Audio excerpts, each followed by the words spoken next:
Hello guys, welcome back to another video. So then, we have a little bit of a problem, and it's actually on the BMW 130i. Now, I'm not going to try and lie and say that, you know, it's not really my fault, because it definitely was my fault. I kind of broke something. So a couple of days ago now, I went to replace the brake hoses. So I went to replace the standard rubber brake hoses for some nice braided steel ones. Now I decided to start on the fronts, and I knew that the fittings where the brake pipe goes onto the brake hose, I knew it was going to be you know, pretty tight. Maybe it would be corroded on. So I did, you know, spray some WD-40. I really, you know, took my time with it. And I thought eventually the nut where it fits on, you know, where the hard brake pipe fits onto the brake hose, I thought it was, you know, eventually starting to come loose. So obviously, you know, I was just undoing it. It's just an 11mm nut, and I was like, oh yes, it's finally came loose. And then all of a sudden, yeah, there we go.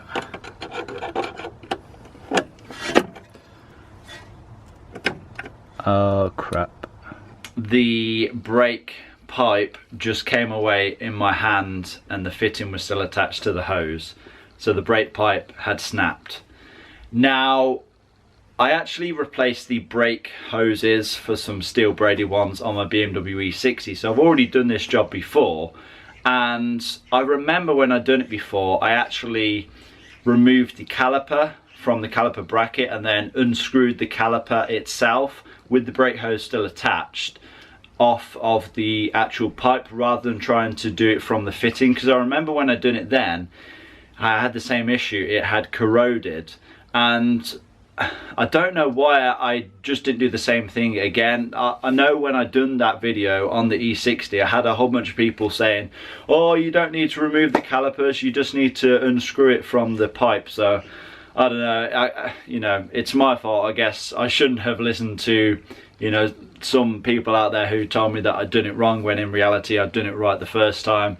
But, you know, it's one of them things. Now, you know, I had a kind of a bit of an emergency. Obviously, you know, once that brake pipe had snapped, I then had no way of sealing it up. So I kind of had to think fast on my feet. Once we get outside, once I'll show you the car, I'll kind of show you what I'd done right on the spot, just to stop everything from leaking. But I will first of all show you the brake pipe that has broken. So luckily for us, it was actually the shortest brake pipe on the car. So it goes from the ABS pump on this end to the driver's side caliper and brake hose.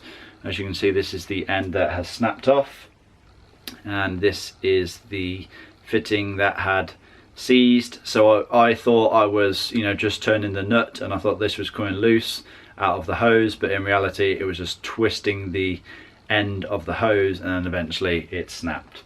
So like the day after, so yesterday, I managed to source another brake pipe.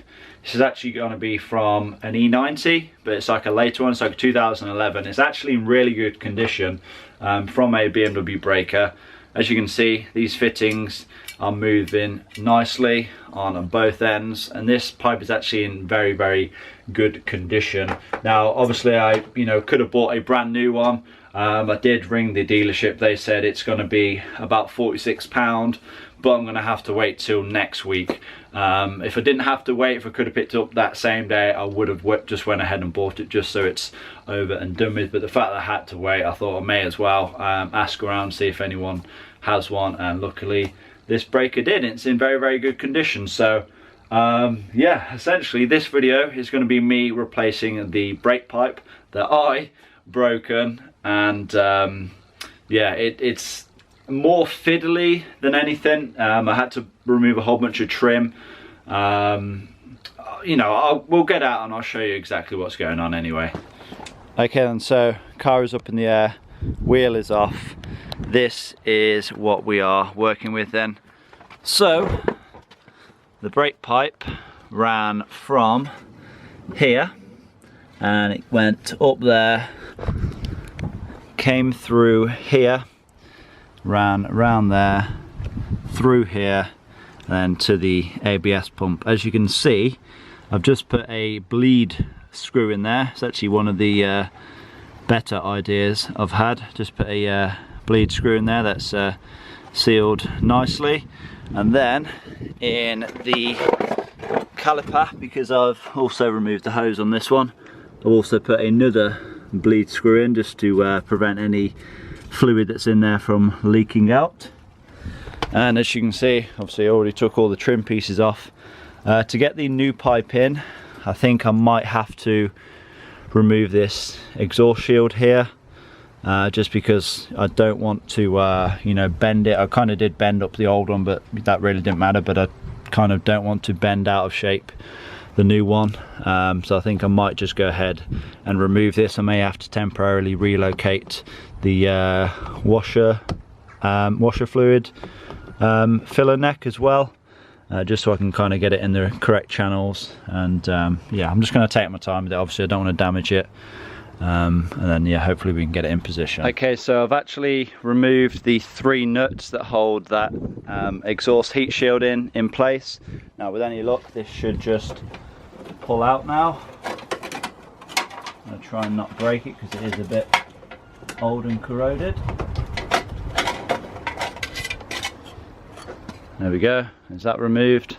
And as you can see, now we have a much bigger hole to push that brake pipe through. It's still going to be pretty tight, you know, obviously we don't really want to bend it, but you know, we have got a much bigger hole now. As you can see, I've just unclipped the washer fluid filler neck from here, just comes off like so, and yeah, that's just gave me a little bit more wiggle room as well. Now then, I think the best possible chance I'm going to have with feeding this brake pipe down there is actually just pushing it down from the top rather than trying to feed it up from the bottom. And if you are wondering what this orange stuff is, it's not actually rust. I thought that when I bought it, but it seems like a paint of some sort. So yeah, I don't know how that's got on there, but it's definitely not rust.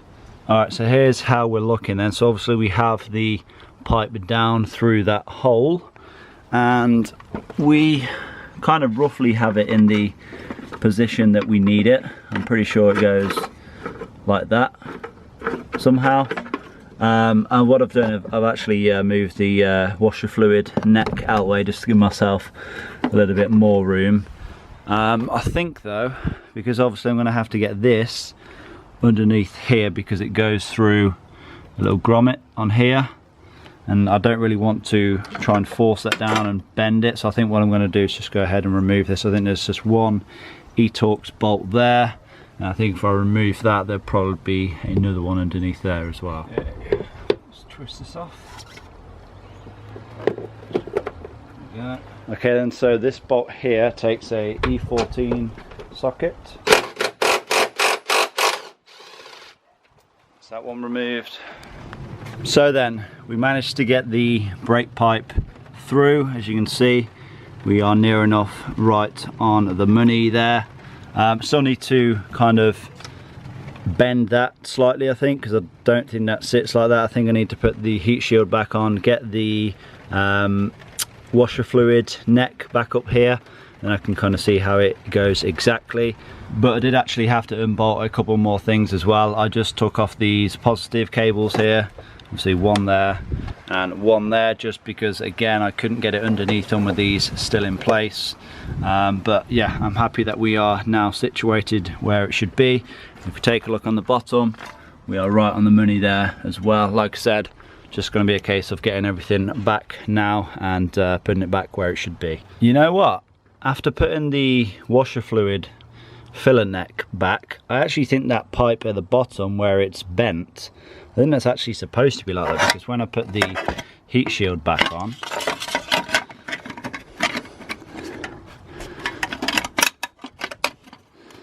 as we can see, that's a little bit of a unordinary shape. So that actually sits perfectly behind there. So I think we are in the correct position with the pipe itself. Let's get all these connectors back in. Can't forget this ground strap as well. I need to make sure I put that in, because if I don't, then the engine won't start. That's actually a common issue that people run into when they don't reconnect this. They're wondering why their car is not starting, and that's usually your issue here, not plugging that ground strap back in. But yeah, let's get everything put back and then I'll show you when we are all done. Okay then, so everything that we removed today is now back together. As you can see, the brake pipe is now fully plumbed in. I just need to make sure that we don't have any leaks, but everything down here that we removed today is all back in its place. And I've actually went ahead and installed the new brake hose as well, just so we can see if we have a good tight fitting onto the pipe. That is all good now. All it's left to do is test the brakes, and can't see any leaks at that connection there. Can't see any leaks on the caliper, and can't see any leaks on the ABS pump. Look to be good. I just need to put all of the cowling all back now, and then that is job done. Then we can get on to doing the rest of the brake hoses. And just like that, everything is now put back in its place. All of the cowling is now put back in the cabin air filter box. All of these cables are in their proper places, and that is probably going to conclude this video. Okay then, so that is job done. That is the brake pipe replaced. Obviously I can now get on to doing the rest of the steel braided hoses. And yeah, I guess the point of this video wasn't to be a how-to on how to.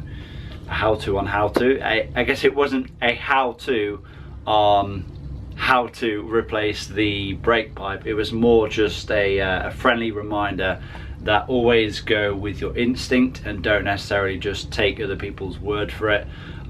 Yeah, you know, I really don't know why I didn't just remove the caliper and, you know, wind the caliper off of the brake pipe itself. I definitely should have done that in hindsight. But yeah, I guess you know, you live and learn, and if you are, you know, doing this yourself, just take some advice. You know, always remove the caliper, because there's a good chance, you know, if your car's, you know, 15 years old or so, there's a good chance that your brake pipe is going to be pretty corroded and you're not going to be able to just undo the fastener on the pipe itself. But yeah, I'm not going to waffle on anymore. The job is now done. Hopefully you guys have enjoyed it. Hopefully you guys have had a good laugh at me. But yeah, I want to thank all of you guys for watching. Please give this video a like, leave a comment down below, subscribe if you have not already done so, and I will see you all in that next one. Peace!